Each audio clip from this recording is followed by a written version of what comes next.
podcast number 1, right? Yep. Yeah. Is that how we start? Starting off with our obsession ice fishing there. I mean, it's something we all have in common at least. And we're all wearing hats, so. That's true. Yeah. I'm Taylor Hadlock. I'm Shandon Bradford. I'm Tyson Belknap. And we're bringing you Frozen Frenzy / Yeet Fishing podcast.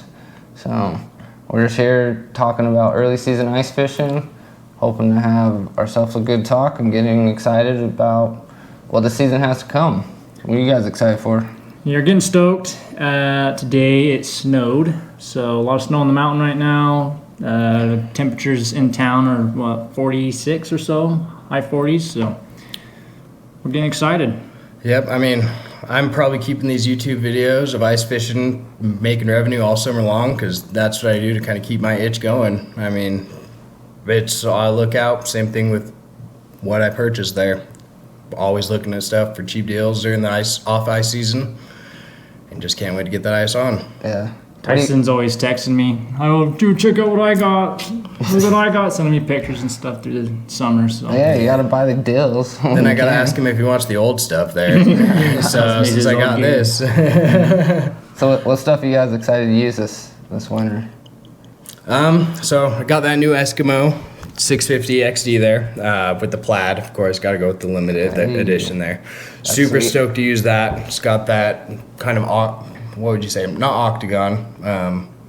it's the weird shape. It's kind of that weird shape Almost there. a square, but not a square. Exactly, where you have that prime room for fishing there, have the spots to keep your holes open and also camp and be able to cook and be cozy inside. So It's got the non-trip door too, right? yep, non-trip door on that, and obviously got to go with the plaid color so you stick out and know where I'm out. You gotta look cool. Also got a 1996 Ski-Doo this summer there. Hey. Ski-Doo Summit 670 there. It needs a little love and care, but she'll be able to take us pretty far on the ice and go take us to some new spots. So I'm pretty stoked about that as well. Better than walking. Yeah. Much better, especially if we're getting a winter like last year, guys. You're definitely going to want to be at something to get farther out on that ice. Hopefully it's not too slushy though, or else you're getting stuck. That sucks. When in doubt, rev it out. That's true. Shannon, what are you excited for? Let's see. So I got a new clam flip over the end of last year. So I only got to use it several times last year. So I think I'm sweet. still, I love it. I'm still counting it as new this year. So I got to mod it out. I got to put some ice or some rod holders in it.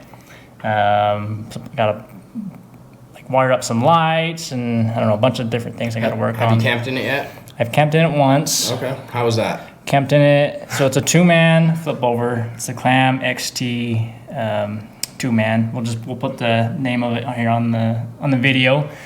But yeah, it's nice. You can take out a chair, and I put a cot on one side and fished on the other, and yeah, it worked out good for camping. Okay. So enough room to have a chair and a cot out there Yeah. and be able to fish and still have your And 2 kids. Yeah, we had 2 young men in there with me fishing too. See, So. being able to You can camp make out it- that, yeah, that's pretty anything to do. spacious there. So Yeah, the cot turned into the seat for a little bit. Did you have one hole in there? Or We had was it 2. Two holes, a heater, a cot, cot. a chair.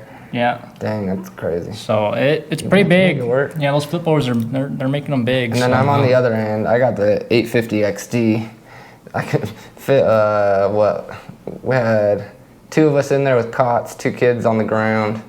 And we had probably 4 holes in there. Yeah, fishing. tons of holes. You had a table in there too, didn't you? Yeah, table. So okay, we fit everything. You probably could have fit a little bit more in there because I know with the 650 you're able to fit 2 cots, 2 chairs, have a small table there, and have probably 4 holes in the middle. Yeah, we had a pretty weird layout for that camp. It was just kind of hurry, get set up, let's get fishing. That's the biggest thing is setting up your camp and kind of getting your layout before going out there because I've done that a couple times and you just regret your setup after you've done it. So a few weeks ago, I also bought a new auger setup. So That's sick.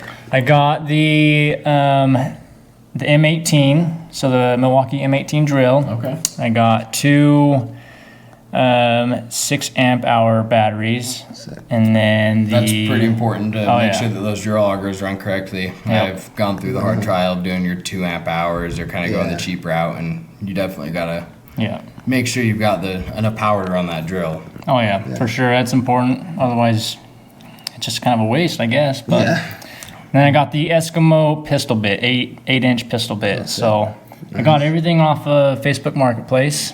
Oh, nice. Super cheap. The drill I got for $100. The batteries are like 150. Yeah, that came with the charger. Okay. Nice. So Good. and then the drill I got, same thing. Facebook Marketplace for 150. So I had to work on that one. I had to talk the guy down on that. Drill bit itself. Yeah, the bit. Okay. Yeah, the bit Yeah. itself. Okay. So And yeah. is that an 8-inch, 6-inch? 8-inch. 8-inch there. Nice. Cool. So super stoked for that. Yeah. So I run the DeWalt with a narrow auger there, 6-inch, and you've used it a couple times going out with me. Yeah. A little bit heavier than the Eskimo there. Also Russian made, so really hard to get any blades or anything for it right now. Yeah. And you're gonna pay a little bit more of a premium on that. Also, but with 5 amp hour battery, we probably drilled what at starvation? 30, 40 holes, and still had enough power, still had a bar left. So those 6 amp hours, you should be able to drill anywhere between 40 to 50 holes, I'd say. Yeah. On a good day, anywhere between 8 to 12 inches of ice. Yeah. No, I'm excited for it. You only use a 6-inch? Only use a 6-inch there. Man, I you're mean, crazy. it's I found it's a little easier to contain the fish in the hole once you get them up there. And worst case scenario, you just drill a second hole and you've got 2 6-inches there. Man, I just like having my 10-inch. I got a 10-inch, so I fling the fish out of the hole. You know, I was told size doesn't matter, just depends on how you work it. So I guess that's true until you get a big end. well, that's why you got 2 holes. Yeah, that's true. That worked. Dang, that's crazy. What else? You got anything else? Nothing else. Nothing new. Just got to work on some mods for the tents and yeah. I've got plenty, but Taylor, we'll kind of have you go over what you got there left, and then I can go on my long list of purchases, investments. I mean, we got lots. I put the research in there, so. So I don't really have anything new this year. I feel like I have enough crap already that Taylor's got a lot of crap. Yeah, I got a lot. I always bring way too much on overnighters, even just day trips. Sounds like you have what I don't have, which is self-control. Oh, I don't have self-control. Because That's why I have so much stuff. And you got a lot of stuff. I have enough crap, and then Eskimo comes out with that plaid tent, and I'm like, that's pretty. Yeah. So. I got a couple things I'm wanting to get. I've been keeping my eye on the Garmin Live Scope, so that's a maybe this season. We'll see. Also, I've been thinking about getting a flip over just for the day uses by myself. Yeah, because you got maybe that with one other 850. person. Yeah, so. And that 850 is insulated, right? Yep. Okay. So Perfect. that thing. It's a heavy tent. Yeah. To drag around. Do you know how many pounds that is? I know the 650 is about 50. I think it's 51. 64 is what they have listed on. I don't know. It'll be right here. Between the 650 and the XD, sounds like there's probably anywhere between 15 and 20 pound weight difference on there. Yeah, it's a big difference from taking Jay's little 450. That one's super nice, and to then taking mine, like. You definitely need a group. I bought it because I was originally going with a group of people every time, going with like at least 3 to 4 people. Yeah. And so it's like I want something big. I want to have a party in a tent. But then it's definitely a lot of fun with friends. I've had 4 people in a 4-man tent, and I will tell you guys that is no fun. Yeah. That is, and it's like one of those old Cabela's tents too, like not even an Eskimo or anything. So that thing said it was a 4-man, probably a 3-man. Yeah. One of the guys we had in there too was probably 2 people Big as guy. well. I think the most we were probably 6 people one day, and we made it work. It was tight, but like you had to step over people's In rods a and 4-man holes or and the stuff. 850? In the 850. In the 850, okay. So it's comfortable with 4. You can make it's comfortable with 5, depending how you are. You can make 6 work, but it's not as comfortable. Now, what's your guys' opinion on how they rate those tents? Because when they say it's a 4 to 6 man tent, generally I'm either meeting in the middle or going on the low side of, okay, this is probably a 4-man tent. Oh, I think it easily could be an 8-man tent. Like, it's an 8-man tent. Each man has 1 hole. Okay. No one can move. So that's what each man has that's what 1 they're saying. No equipment in the tent. Yeah. Okay, so but It's you got your rod, you got your hole, you got your chair. Like, but then on bucket. that lower side of things, you guys would say that they could probably have some gear in there, and then fish comfortably with. In your tent, for example, you could probably fish 4 people comfortably with gear in the tent. Yeah, I like to have a table next to me, hold my stuff. I have my big swivel chair My swivel chair takes up a little bit more space.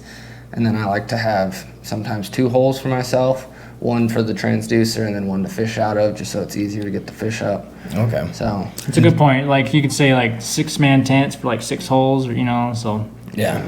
Now, with your guys' camping setup, do you guys have a specific camping setup you guys do for each of your tents there? yeah, typically we'll do 2 people in it, just kind of the back side. So it's kind of like not a rectangle in a way. Mm-hmm. Yep. So we'll put one against that back side there. Okay. And then the other person will be kind of L shape. So when you walk in the door, you have that whole left side open, and then kind of a little bit to the right, but then you got that tent across, or the cot across, and then cot at the very back. I mean, if you guys are open to it, I'm not excited that I'm getting my tent set up there. So if you're down, we'll post that setup in the link there. Oh yeah, we'll definitely talk about it. We'll talk about how to get ready for an overnighter, what to bring, how to get going with it. Like, those are my favorite. They're a lot of work, but they're A lot of fun. Once you're set up, so much fun. Super relaxing, super chill. So it's fun fishing from Almost the makes up sleeping for the bag. frustration getting set up. Oh yeah. Yeah. Other than that, like for me, like just kind of building up the things that I got now. Like I got the bibs, I got the jacket, the floating stuff. What are you rocking? Striker? Are you rocking the clam suits? It's an Eskimo suit. Eskimo, okay. Eskimo. I don't remember. It's this one right here, but.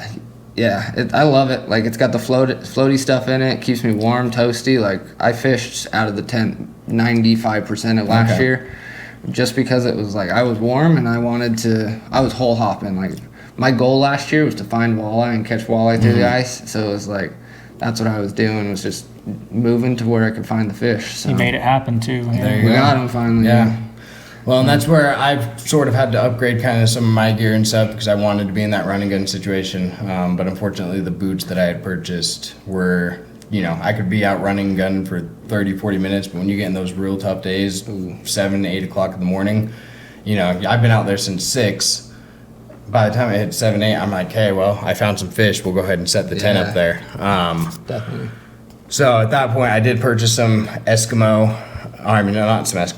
the Arctic muck boots there. So I purchased some of those Arctic muck boots. Got them on a really good deal off Amazon during the summer. Those are definitely needed for ice fishing. Oh, yeah, especially with some of this weather we've been getting this year. I mean, with what it's looking like, it was looking very familiar to last year. And I wouldn't be surprised if we get the same amount of snow, if not more. I mean, that's kind of how the weather patterns are going. It'd be nice, yeah. But yeah, I got the Baffin Titans and muck boot style boot. Super awesome, especially when it's slush outside. You just you don't have to worry about it.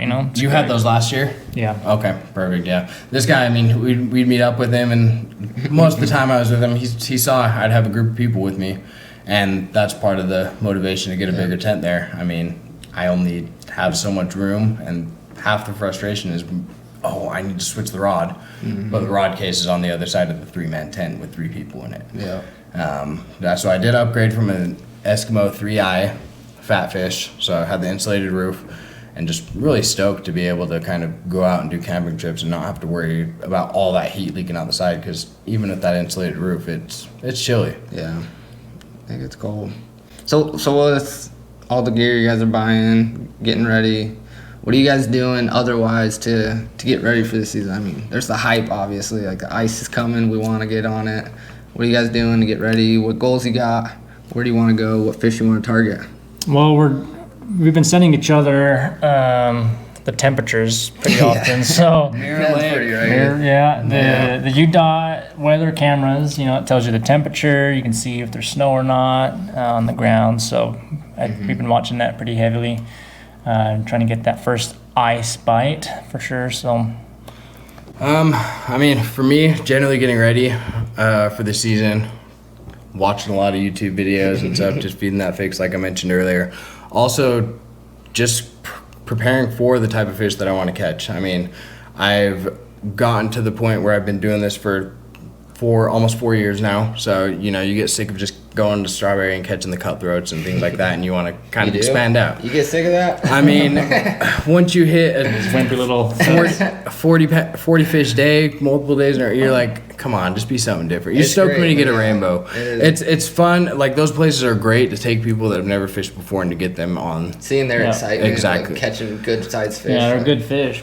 Yeah. Exactly. And so those are great places to do that, but you get to the point where you want to expand and kind of get to those other species. You guys have talked a lot about walleye and catching those, and they're a lot more common in Utah. And my type of fish that I want to get is a little bit more scarce, and that's going to be the lake trout. I've been able to kill splake at Fish Lake and Jordanelle. Pineview doesn't have the splake, do they? No, yeah. So Jordanelle and Fish Lake, and then there's one other lake up north that I can't remember off the top of my head. That will be right here. That was I've been able to kill a splake, but not any lake trout. So it's just been an obsession of mine, and especially I know that lake in Flaming Gorge has 40-pound fish. I've seen. Yeah. So Big girls They up take there. a lot of work and a lot of patience. and it might take a big girl to turn me into a little girl, because I've seen grown men. Oh my gosh! Oh my! Yeah. It's one of those things that adrenaline rush and feeling that reel of that rod is something I've prepared for. So what I've in part done for that is went to Shields. I mean, what did it say? October 11th. And probably went to Shield on Saturday there on October 9th and went and picked myself up an HT Laker rod. $25, really good bend, has a really good flexibility on there. That will be posted up here as well. And then I've also been getting these Cast King reels. They have anywhere between 1,000 to 5,000 size reel on there. And those range anywhere between 20 to $35. So very affordable reel there that is kind of that expectation for lake trout. Generally, What type of line you like them to throw on that? so with what I'm throwing on there now, I've got 2 with 30-pound line and 20-pound test on there. And then I've got Fluorocarbon, or what do you? braided, and then you've got your fluorocarbon lever. Sweet. And then I've got another one with 25 and then 20 fluorocarbon lever on there. Rocking that, just picked up the Frostbite Dragon Slayers. Yeah. We all did a group purchase of kind of some Frostbite stuff to save on that shipping. Yeah. And they're really excited to use those. And then you can't go wrong with your classic tube jigs. Got that on one of them, as well as the Frostbite rattle bait. That's the Frosty Clownfish there. Nice. So kind of just gearing up for that. I mean, especially with live scope guys, you guys have seen that footage with some of those live scope. Yeah, they're so cool. Laker. Yeah. Yeah. Just seeing them chase up, and it's such a different way of fishing. Like, instead of just jigging and trying to get him to entice him, it's you're taking it away from him, They're aggressive. and so that's just what I'm most stoked for. So I Last know. year at Flaming Gorge, we were in 80 feet of water, and I was right off bottom there, just bouncing. And one came up, it chased me all the way up to 15 feet, all the way back down to 80, and it just kept going. It wouldn't hit it, but they're so fun to watch. Though they're so fast, they'll show up and you won't even see them on your fish finder. Like it's a crazy thing. But to kind of go along with that is, I mean, this is all something I know we love is the burbot bass, guys. Good stuff. What are you guys getting ready for the burbot bass? I know that's something that us ice fishermen that are obsessed with are preparing for to get ready for that all year. So what is it? What is it you guys look into to find those spots? Because I know you guys are kind of looking around the lake, seeing the depth charts. What is your prime area to look for, as well as terrain around? We're not giving out our spot there, but just kind of to help people know what we're looking for when we're looking for a good fishing spot, and why we choose to go in that area. We just wing it. Not looking at any maps or anything? We look at maps, but it's like, it comes down to the week, I feel like. We have me, Braxton, Shandon, we all talk, and we're like, oh, this spot seems good, this spot seems good. And then, like, the week up, we're like, well, this is probably frozen, so Yeah, let's go to this place. we switch it up pretty often. We jump around. We get there kind of early. Try and get there as early as we can, and just start fishing, jump around, try and find the fish. And even with like a 3-day tournament, you guys aren't doing any prep work or anything like that when driving 3.5-4 hours away to go out there? We don't, with how far of away it is, it's just hard to get up there and fish when we have so many other lakes close to fish. Yeah, definitely. And so it's just kind of like, you know, let's do our research beforehand, look at structure, look at where people won't be, look at where, kind of talk to locals and stuff, see where the ice line's at, and just figure out like where could we go to get away from people. That would be good structure, that have good rocks, good where the fish would be, and kind of with where we could drive. That was a big part with last year. I think we did really good last year. Caught quite a bit. Didn't place or anything, but we just got away from people. There was only one other group, and they're a good ways off. So yeah. And I feel like that's definitely a big benefit with going out and doing tournaments and stuff like that. And you are kind of limited when you're walking. Depends how motivated you are. That's where I've been the past 2 years with going out in tournaments, is you are very limited. But as I understand, you guys had a snowmobile. Yeah, right? we had a snowmobile. I mean, but with 4, 5, 6 people, I mean, that's a trek. But you guys that's even still motivation right there. So from the map, we even mapped it out from like where we were parking, and then it was only like 1.5 miles, but it ended up being a 3-mile drive on snowmobile. Okay. We camped. It was good. Yeah, it was a good trip. You guys brought extra gas, right? Yeah, we almost ran out of oil. Oh, see, and what else happened on that trip there? I mean, I remember watching a video that Shannon had. And I seem to remember a guy. Let's just cut to the video. This is the video right here. Hold her up, boy. Let's see. Sheesh. What's that? That's a big old burb. Yeah, it is. Oh, Put it next to the hole, boy. that thing fought harder than that lake trout. Yeah, you better hurry and get it in the bucket. I was over there swearing because I was sitting there. It was like 10 minutes, dude. That I was fighting this dang thing. So we lost that big fish.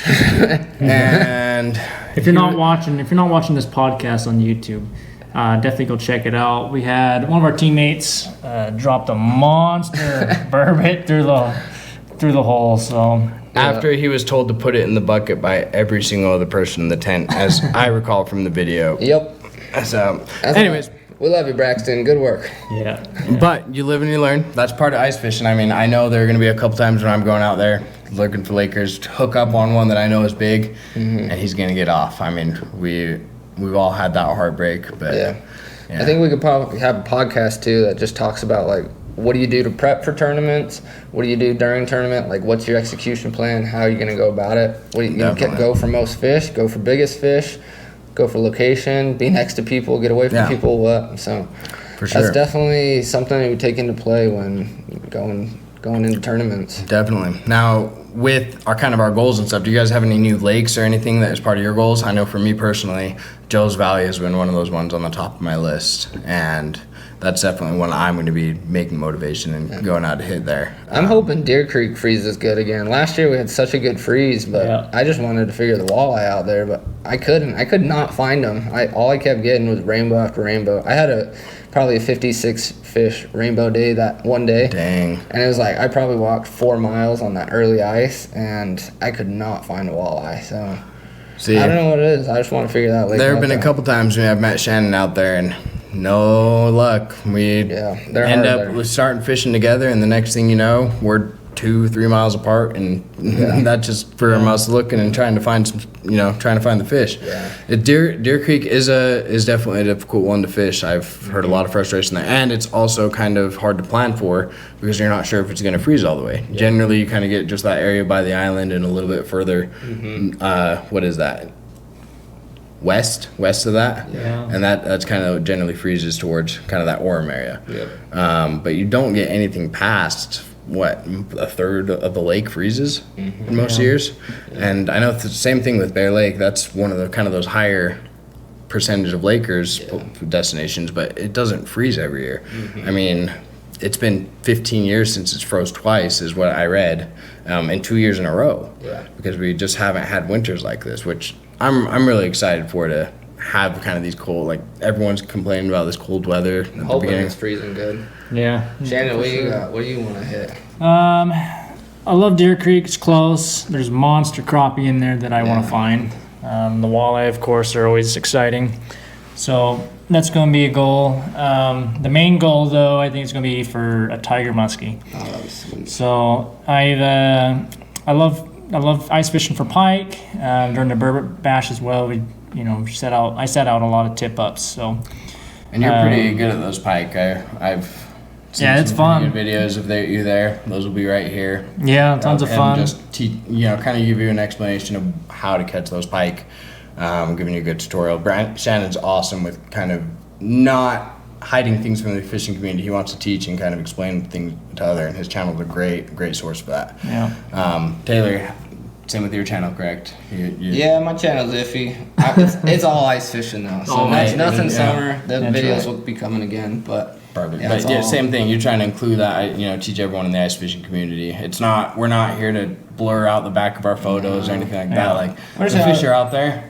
It can, Yeah, if you want to get a pike through the ice, best place is recapture. It's a bit of a drive, but recapture has, you can catch just double digits pikes, so awesome place to catch numbers. Yeah.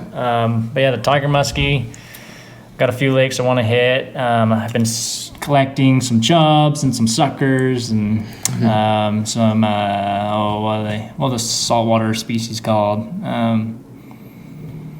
kokanees. No. kokanee for bait. Everybody'd be mad about that. Yeah. Well, I buy there's a saltwater fish I buy from the Asian market. Okay. I use know for what you're talking bait. about. I don't know the name though. Yeah, they work really good too. So See, I'm a shrimp guy, honestly. Like I've caught some dang good fish off of shrimp there, multiple species. You just get that raw shrimp. If you want to get real fancy, go ahead and put some garlic salt in there, some raw garlic, and that's some killer stuff right there. Yeah. You'll have really good results at. I've had really good results at Strawberry, Jordanelle, Trout Schofield. yeah, trout love the shrimp. Trout. I've got anything from trout, perch, crappie. Like a lot of fish love it there. Now, obviously, there are some other fish that are going to be a little more picky, like you were mentioning with your pike. But yeah, Big baits, yeah. Those baits I'm getting for those fish are, 8 to 12 inches long. So Last year when we were at Yuba, it was like 3 inches, Yeah. and we had tip ups up, and I had a big old chub on. It was probably big chub. 5-6 inches. Yeah. A big old skinny walleye came and just pounded it. All right, well, we just had a little bit of an error. We finished the episode and then realized the camera cut out. So we're back to square one. We think we figured out what we talked about, but we're just going to jump right into these boxes. So Shannon and I were at Shills the other night. We were kind of looking to see what they got, and we're into these awesome walleye boxes. Shannon, you want to tell about it? Yeah, so usually about $30. Right now they're selling for 10. So they got five lures. This is the walleye box. There's also a panfish box if you're into panfish more than walleye. But yeah, let's get it. I'm super excited for it, so let's just get into it. Tear these apart. Grab the knife real fast. Open yours. Yep. I'll open mine. Oh, the big reveal, baby. Okay, sweet. All right, so there's two. We got two Tikka minnows in here. If you're watching this on YouTube, you got the Fire Tiger. And the other one, that's a bigger Tikka minnow. There you go. I got the same Tikka minnows, Shandon. Tikka minnow. You got two Tikka minnows? Yeah, I got two Tikkas right Two there. A Tikkas. little bit different than what these guys got there. A little bit more pink and gold, looks like. Ooh, I like a good gold. Okay, ribbon leech flutter spoon. You want to show the camera that, Taylor? We got Nice a leech. pink. Another leech flutter spoon, a little smaller. Ooh, you got another pink one. And this bad boy looks bomb for like some perch. Oh, the time bomb. Time bomb. It's the bomb. Okay, we got some 6 stickers. I'll show you there as well. Boom. Rip it sticker, Rip it. clam sticker. Oh, gotta love a good old clam. Is that going on the back of the Toyota? That's going on. Yeah. Might put that on my sled. I don't know. I got basically the same thing as Shandon. I just got a little bit different of a flutter spoon. And then my time bomb's just a little bit different color. Pink and blue. Same stickers. Tyson, you got a couple different colors, don't you? Yeah, I got a little bit of different flutter spoon there with the bigger size. That purple. Got I'll that show purple. the camera that. That's A nice. little bit of green on there too. Purple's my favorite for walleye. And then we got that Wonder Bread as yeah. well. That's which good stuff, Everyone brother. is loving that color nowadays. Super popular. And then another time bomb Gold- there. Look gold different time color. bomb. Gold. Looks like we got the gold package. That's what I'm talking about. Yeah, there's some good rattle in that time bomb. So these are typically $30, going for $10 right now at Shills. So this is, I mean, one of these Tikka minnows is $7 itself plus tax, so almost $8. So you're getting good stuff for your money. Yep. Great box. Yeah. We needed that. Since we're talking about tackle, I guess you guys want to talk about one of your favorite pieces of tackle. Are you hard plastic or a soft plastic or metal or what? What do you like to throw? Spoon. I love my spoons. I'll use spoons for trout, walleye, all the panfish species. I'll use the micro spoons. Love my spoons. I can catch what I'm full confidence that's going to catch whatever I'm targeting. So Nice. A little bit of both. I mean, got kind of my rod split with both your spoons and your kind of your soft plastics there. Generally, and it's kind of split between the size as well. I mean, the bigger the jig, bigger the fish, right? Yeah. So definitely going after some bigger fish this year with some bigger jigs and soft plastics. Nice. I'm a big soft plastic guy, but it also depends what I'm going for. If I'm going for walleye, I'm going to be throwing more spoons, but if I'm going for trout, plastic all day, every day. I love it. So it's been a pretty good podcast so far. Do you guys want to end it talking about our tournament? yeah. Yeah, definitely. Super excited about that.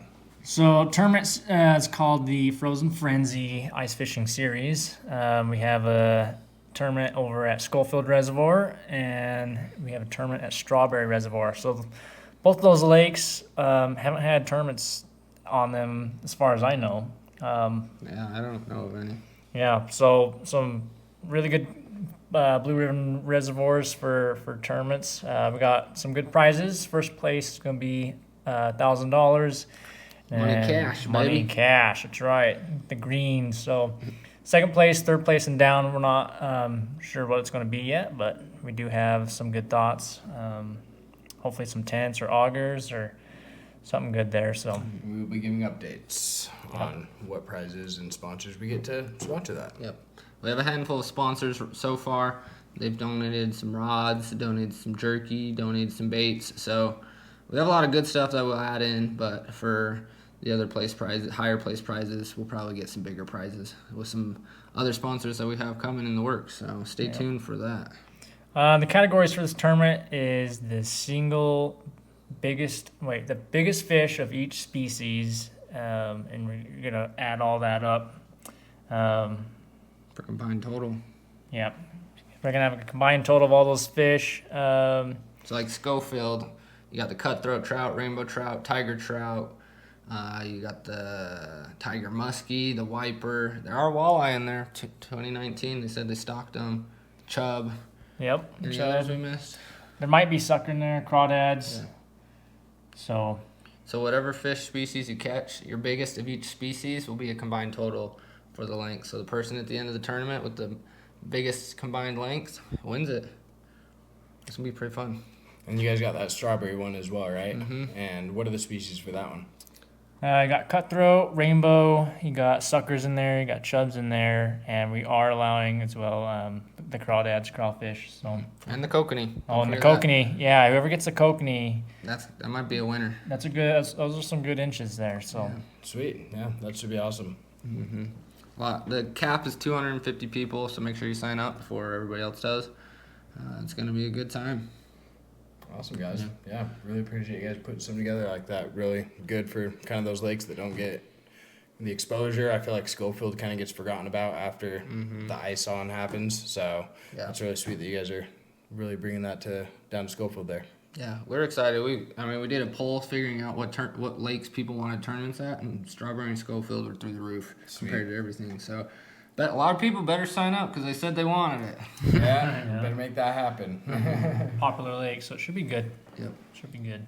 We have all the rules. It's all on Fish Donkey, and you can follow along on Instagram. We have an Instagram page that we're going to place all the rules, all the updates, everything. Should be a good time. Frozen Frenzy Ice Fishing. That's the Instagram page. A bright blue logo with a walleye on it. So, It's like a wannabe walleye, but It looks good. yep. You guys want to say anything else before we end this podcast? Just excited to be starting this with you guys here, and I feel like we will have a lot of good content and stuff to share, and appreciate everyone for listening. I mean, we'll start out small, but Yeah.